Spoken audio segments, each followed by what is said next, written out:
Ces derniers temps, pour ceux qui sont un minimum attentifs, qui s'intéressent aux nouvelles technologies, ils ont dû entendre ces termes-là, NFT, crypto-monnaie, métaverse.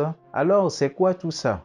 Où va le monde? Qu'est-ce qui est en train de se passer? Pour quelles raisons tous ces termes sont apparus? Pour quelles raisons Facebook a changé de nom, du moins pour la maison mère? Le site en lui-même est toujours la Facebook, mais bon. Vous savez, Facebook, c'est Instagram, c'est WhatsApp, c'est Oculus. Donc la société mère s'appelait Facebook. Ils ont changé de nom, il s'appelle maintenant Meta. Et je peux dire que c'est avec l'annonce qu'a fait Mark Zuckerberg que le grand public a pu découvrir ces derniers termes-là. Mais en ce qui concerne les geeks, c'est quelque chose dont on est au courant depuis un certain bon bout de temps. Et les crypto-monnaies telles que le Bitcoin, l'Ethereum, le Dogecoin, Shiba, etc. C'est des choses pour ceux qui sont un minimum geek, ils sont déjà au courant. Et il y a certains même qui possèdent des portefeuilles crypto-monnaies. Donc pour cette fin d'année 2021, j'ai décidé de parler de tout ça parce que c'est quelque chose qui me passionne beaucoup. Et c'est quelque chose aussi qui est très lié à ce que je fais, ce que je traite comme thématique sur la chaîne. Je parle des jeux vidéo, je parle des mangas, des animés. Et les nouvelles technologies constituent une part très importante en ce qui concerne l'évolution de ces différents médias. Dans cette vidéo, je vais vous parler du futur, de l'avenir, de ce à quoi le monde va ressembler demain, ou du moins de ce à quoi ça ressemble déjà. Mais c'est dans quelques années que vous allez le constater, parce qu'en réalité, le monde a déjà changé. Alors, je vais vous faire un petit récapitulatif. Je vais vous parler d'Internet, je vais vous parler du web. Eh bien, vous savez, l'être humain a toujours communiqué. Avant qu'Internet existe, les gens communiquaient d'une certaine façon. Il y a eu les fax, il y a eu les lettres, donc les gens s'envoyaient des lettres. Il y a eu l'invention du téléphone. Ça a commencé par être beaucoup plus intéressant, beaucoup plus facile de communiquer. Donc les gens pouvaient s'appeler, il y avait des gros téléphones. Je me rappelle quand j'étais petit, on avait un téléphone gros avec des sortes de points. On tourne ça d'une certaine façon pour composer les numéros. Et quand on tourne ça, ça fait un certain bruit. En tout cas, c'est un bruit très intéressant. Il y avait des téléphones de différentes sortes. Donc, tu devais taper des chiffres. Tu ne voyais pas le numéro. Après, ça a évolué jusqu'à ce qu'on ait les téléphones portables. Les téléphones portables qu'il y avait à une certaine époque, c'était des trucs comme les Nokia 3310 et ce genre de choses-là. Et les choses ont évolué de cette façon jusqu'à ce qu'il y ait Internet, le World Wide Web. Et c'était quelque chose d'exceptionnel. Avec Internet, les choses ont évolué à un de ces points. On pouvait communiquer, il y avait différents sites Internet. Quand on a besoin d'une information, tu cherches ça sur des sites Internet dédiés.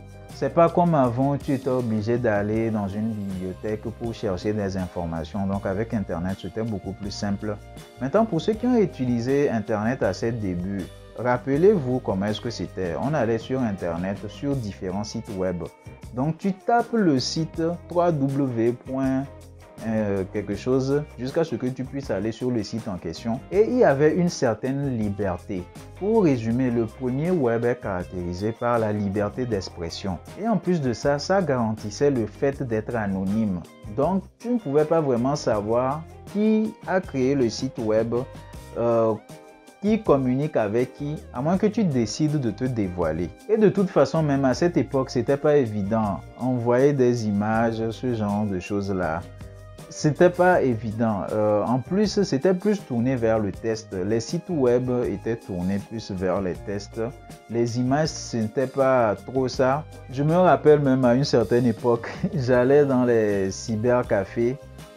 Puisque en Afrique, au fait, c'était un peu en décalé. Je pense dans le reste du monde, bon, pas dans le reste du monde. En Occident, en tout cas, c'était un peu plus avancé. Mais en Afrique, c'était un peu plus décalé. Dans les cybercafés, la connexion n'était pas évidente.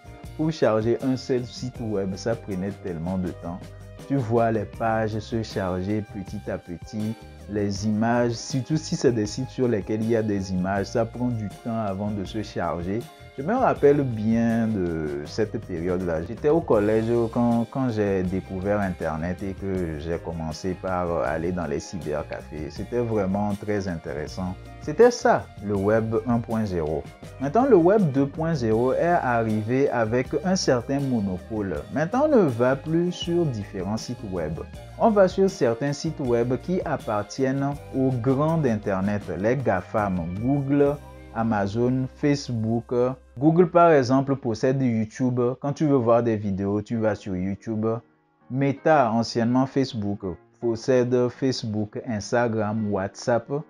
Donc, quand tu veux communiquer, tu veux interagir, tu vas sur ces réseaux sociaux-là, tu veux voir des vidéos, tu vas sur YouTube. Quand tu veux aller sur d'autres sites web où tu veux chercher des informations, tu as Google. Maintenant, on ne tape plus forcément les sites web 3W et quelques pour aller. Bon, je ne sais pas si des gens continuent pas à faire ça, mais généralement, on passe par Google. On tape des indices et ça nous donne une liste de sites sur lesquels on va ensuite. Et pour ceux qui n'utilisent pas Google, ils utilisent des trucs comme Ecosia, etc. Et la liberté d'expression a quasiment disparu. L'anonymisation a quasiment disparu. On voit tout le monde, on sait qui publie, on sait ce que la personne fait. C'est facile d'avoir ces données. Des sociétés telles que Facebook, par exemple, revendent les données.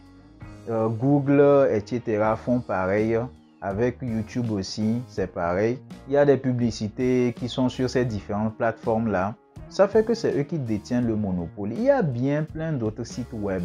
Mais c'est pas évident d'aller sur ces différents sites web-là s'ils ne sont pas validés par les grands d'Internet, les GAFAM. Actuellement, on est dans le Web 2.0 qui est centralisé.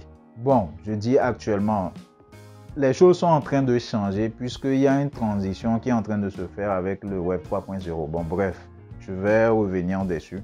Par rapport à YouTube notamment, à un certain moment, il y a beaucoup de YouTubeurs qui se sont plaints que leurs vidéos sont censurées, démonétisées, et même ceux qui disent que c'est démonétisé.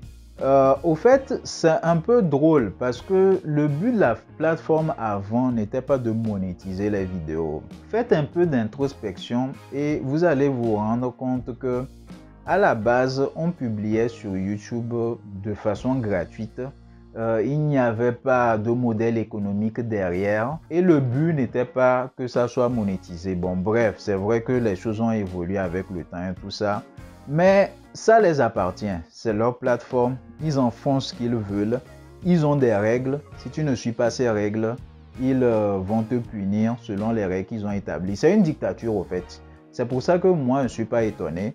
On a beau se plaindre et tout ça, faire tout ce qu'il faut, mais bon, ça ne nous appartient pas. Maintenant, il y a certains malins qui ont compris ça et qui ne sont pas uniquement sur ces plateformes-là. Parce que ces plateformes-là détiennent les données. Imagine, bon, là par exemple, j'ai une chaîne YouTube. Et sur ma chaîne YouTube, les gens qui regardent mes vidéos et tout ça, je ne peux pas vraiment les contacter. Quand je publie une vidéo, c'est YouTube qui doit les envoyer des notifications. Si l'algorithme de YouTube en a envie, bien sûr. Je n'ai pas de contrôle au fait. Donc ça ne m'appartient pas. Les abonnés ne m'appartiennent pas. Ils ne peuvent pas vraiment me contacter. Je ne peux pas rester vraiment en contact avec eux.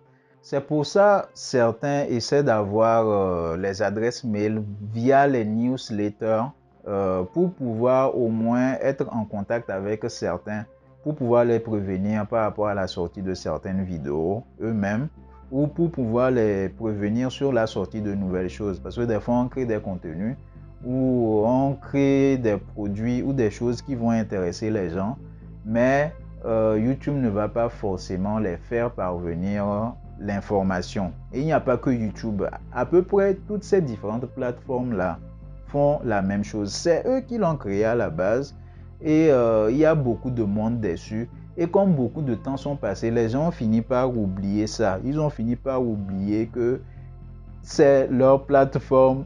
Ce n'est pas sur Internet on est. Quand on est sur ces sites web-là, on n'est pas vraiment sur Internet. On est sur des sites internet qui appartiennent à des sociétés qui ont leurs différentes règles. Bon, bref, c'est en résumé ça. Et puis en y réfléchissant bien, on travaille gratuitement pour ces sociétés-là. Prenons l'exemple d'Instagram. On publie du contenu. On crée des vidéos, on fait plusieurs choses. Et tout ça, on le fait gratuitement pour ces sociétés-là qui vont ensuite revendre les données. Ils revendent les données aux différents annonceurs pour se faire de l'argent. Au moins dans toute cette histoire-là, c'est les gars de YouTube qui ont été un minimum un peu plus honnêtes. Bon, ils ne nous disent pas exactement combien est-ce qu'ils gagnent, mais au moins ils reversent une partie à ce qu'on appelle les youtubeurs. Mais Facebook, c'est pas le cas. Instagram, Facebook et tout ça, là, ils ne font pas ça. C'est pour ça il y a certains qu'on appelle maintenant les influenceurs. Ils ont trouvé des moyens de pouvoir s'en sortir en devenant eux-mêmes des sortes d'agences de publicité. Moi, c'est comme ça que moi je vois ça. Et en réalité, c'est ça. C'est des agences de publicité. Parce que le but d'une agence de publicité, c'est de pouvoir faire la communication, aider des entreprises à vendre leurs produits. Et maintenant, ce qu'on appelle les influenceurs sont des agents qui font de la publicité pour tout ça là. Parce qu'ils réussissent à avoir une audience, beaucoup de gens qui les regardent. Et quand tu as beaucoup d'audience, tu la monétises. Je parle de tout ça, mais moi-même, je crée du contenu sur ces différentes plateformes-là parce que les choses ont évolué à un point où on est tous obligés de le faire et il faut savoir se servir de ça. Certes, ils se servent de nous, mais on peut se servir de ça pour pouvoir évoluer, pour pouvoir véhiculer certaines idéologies, pour pouvoir faire du business aussi. En résumé, c'est tout à fait normal qu'il n'y ait plus de liberté d'expression sur Internet. Être anonyme, c'est devenu quasiment impossible, même pour ceux qui ne mettent pas des photos de profil et tout ça là. Les GAFAM ont vos données. Bref, maintenant le Web 3.0, c'est ça qu'on appelle le métaverse. Métaverse, pour résumer tout simplement, c'est un monde virtuel. Avec cette nouvelle forme d'Internet, on passe à un autre niveau. Actuellement, ce qui se passe, c'est qu'on arrive à communiquer de différentes façons, que ce soit par des audios, des vidéos, on fait des appels vidéo, des conférences. Il y a des applications de webconférences qui ont commencé par pulluler là, des trucs comme Zoom, etc. Donc, tu peux voir directement les gens, interagir avec eux en vidéo. Mais avec le métaverse, tu es plongé dedans directement. Tu es plongé dans Internet avec un avatar que tu crées. Tu peux voir les gens directement. Tu auras la sensation d'avoir les gens à côté de toi. Avec la vidéo, un écran et tout ça là, bon, au moins ton esprit te dit qu'ils sont loin, ils sont quelque part et il y a un écran, il y a une certaine barrière. Mais avec le métaverse, c'est comme s'ils étaient avec toi. La personne peut être à des milliers de kilomètres, mais tu auras l'impression que la personne est à côté de toi et il y aura différentes choses qui vont stimuler tes sens.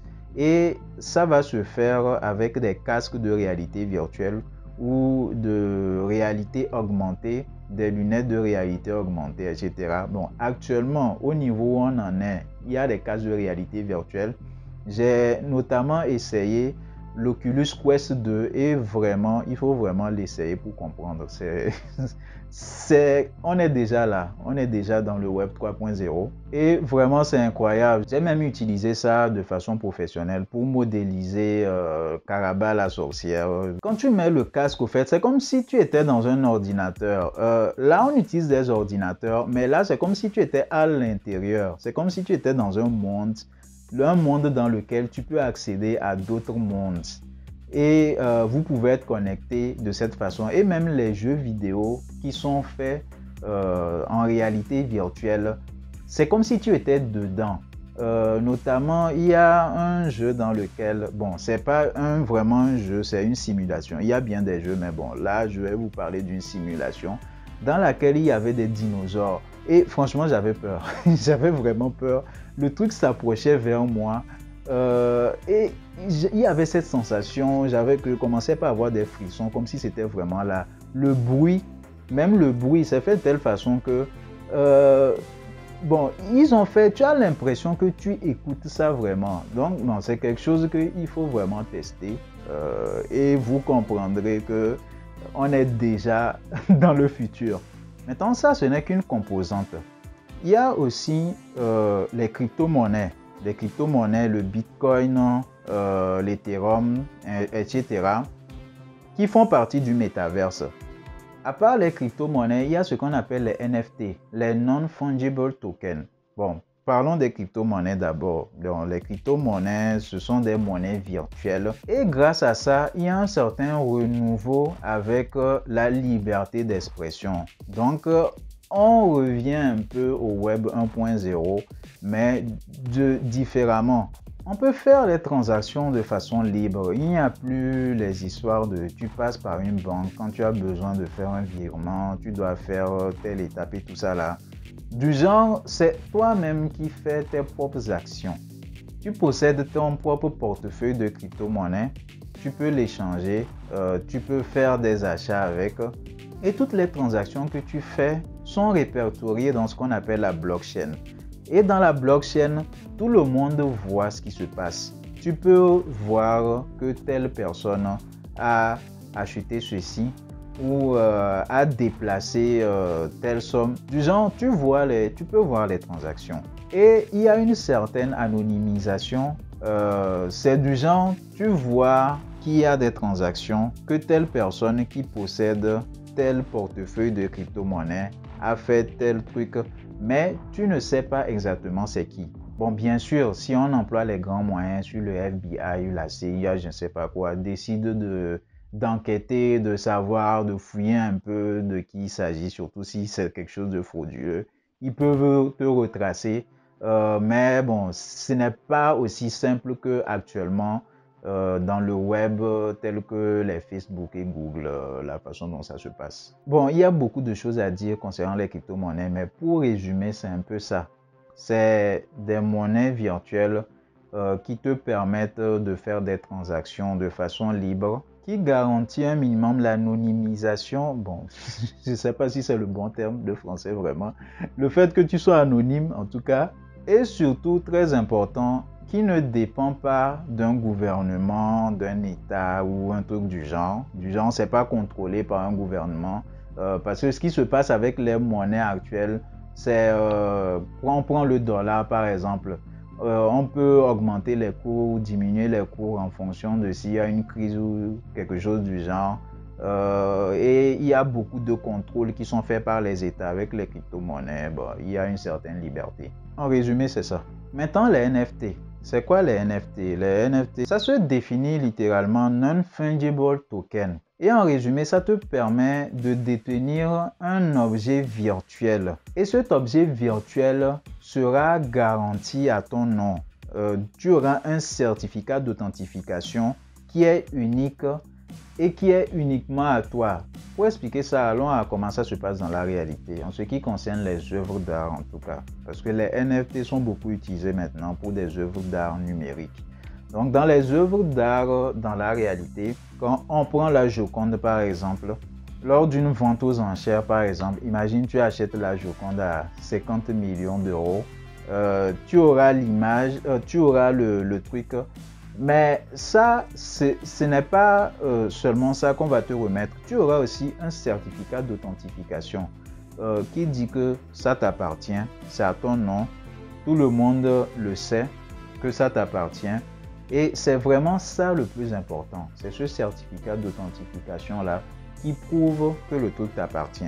Donc même si quelqu'un fait une reproduction, fait un fake, ça n'aura pas de valeur. La personne ne pourra pas revendre ça au prix de l'original. Maintenant, dans le monde virtuel, c'est ce qu'on a réussi à faire grâce à la technologie de la blockchain pour pouvoir authentifier des œuvres numériques. Donc maintenant, il y a un marché qui s'est créé, un marché de NFT. Des artistes vendent leurs œuvres numériques de cette façon-là. Ils créent des collections, ils font des ventes aux enchères privées Et pour les acheter, il faut le faire avec des crypto-monnaies. Il y a une plateforme par exemple qu'on appelle OpenSea et tu peux acheter des NFT avec l'Ether qui est la crypto-monnaie de la blockchain Ethereum. Et quand tu possèdes cette œuvre-là, tu peux la garder bien sûr ou tu peux la revendre. Souvent, c'est ce que des gens font. Ils achètent quelque chose et quand il y a la hype, on parle beaucoup de ça, ça devient rare. Ils revendent ça beaucoup plus cher. Et il y a certains qui possèdent des NFT, bon, parce que c'est devenu un argument maintenant, un argument de richesse. C'est comme ceux qui achètent des voitures, des supercars, des Ferrari, des Lamborghini ou des montres très chères qui en réalité n'ont pas vraiment une grande utilité. Peut-être tu peux acheter une montre très chère qui ne marche pas, mais vu que tu la possèdes, une Rolex par exemple, tu affirmes ton statut dans la société. Donc posséder un NFT maintenant, ça a cette fonction-là. C'est pas pour rien que ça attire les grandes marques de luxe maintenant qui investissent dedans, qui commencent par créer des collections NFT. Il y a cet aspect-là. Et il y a aussi un aspect plus utilitaire des NFT qui est de garantir des services. Un exemple, on peut te dire que quand tu achètes ce NFT-là, ça te donne le droit de pouvoir intégrer un club select. Peut-être on va dire qu'il y aura une centaine de personnes dans le monde. Donc tu pourras intégrer ce club-là si tu acquiers ce NFT-là et tu pourras participer à des soirées où il y aura par exemple des milliardaires tels que Elon Musk, Bill Gates, Mark Zuckerberg. Et il n'y a que ceux qui possèdent ces NFT-là qui peuvent y aller. Il y a cette possibilité-là. Donc, on peut attacher une fonction dans la vraie vie à un NFT. Il y a plusieurs projets du genre qui ont commencé par être réalisés. Donc, dans plusieurs domaines, même dans les domaines de la santé.